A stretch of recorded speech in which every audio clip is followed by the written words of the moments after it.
સજ્જનો, બોલીએ સતગુરુ મહારાજનો જય.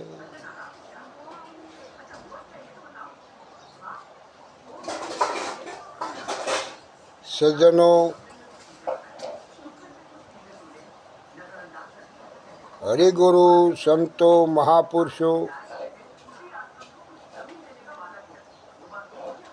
કહેવું એવું છે કે અંધે અખર ઓળખ્યો, મૂંગે કીધી વાત, બેરો કે મેં સાંભળી, જેની વેદ પૂરે છે શાખ. આનો અર્થ એવો થાય છે કે અખર જે કહેવામાં આવે છે,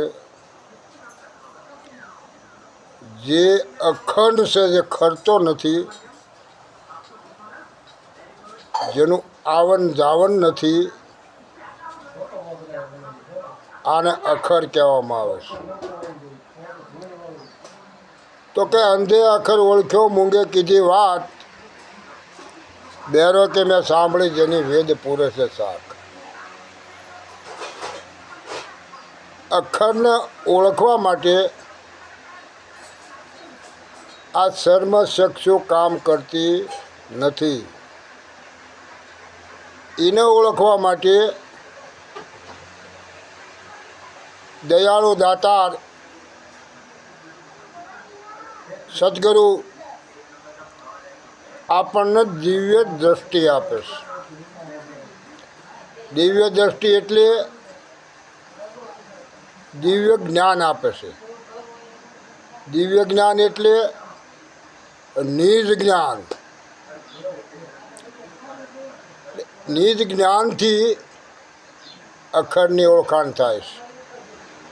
એટલે મહાપુરુષ કહે છે, અવિગત જોગી આપે અનામી, સકળ જગના ઈશે સ્વામી, ઘટોઘટ બોલે છે અંતર્યામી, એ વાત તો કોઈ વીર પુરુષે જાણે.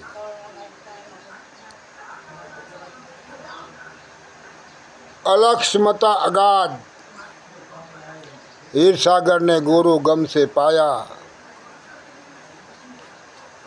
અનુભવ ઉગ્યો સૂર, તો નિરંતર દર્શાયા. લક્ષ સમાયા અલક્ષમાં, અલક્ષ આર પાર, હીરસાગર સમજ્યા સાનમાં, શબ્દ રહિત છે સાર, શબ્દ રહિત છે સાર, જેનો વેદ ન પાવે પાર. ન્યા વેદ થાકી જાય, ન્યા વાણી થાકી જાય, ન્યા શંકરને શેષ થાકી જાય. એવો જે ઉપદેશ છે સદગુરુનો, એ ઉપદેશ વાણીમાં આવતો નથી. વાણી રહિત જે વાત પડી છે, એ વાત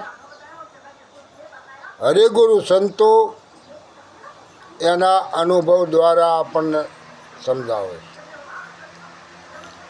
એટલે મહાપુરુષ કહે છે, વાળને પાંચ વેખરી, વેદને પામે પાર, ગુરુના ગમથી પદ પામીએ, હોય અનુભવ લગાડ. અનુભવે જે પદ પામીએ તે પદ છે તુર્યાતીત, પોતે કહ્યું, પોતે સાંભળ્યું, આ છે દૃઢ અનુભવની રીત.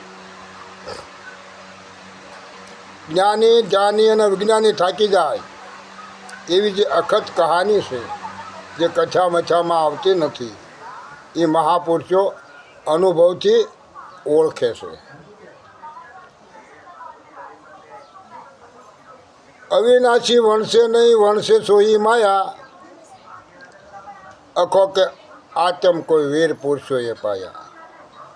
હવે સળંગ સૂત્ર વ્યાપક ઘટ ઘટની અંદર જે પુરુષ ગર્જના કરી રહ્યો છે, આને હરિગુરુ સંતોએ આત્મા કીધો છે. આત્મા કોઈ લાકડો લોઢુક પદાર્થ નથી. આત્મા અવિગત છે. આત્માને ઓળખ્યા સિવાય આ ભવબંધનમાંથી મુક્ત થવાય એવું નથી.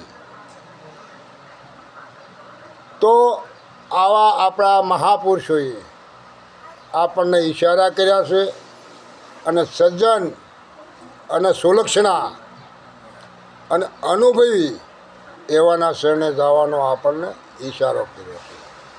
બોલીએ સદગુરુ મહારાજનો.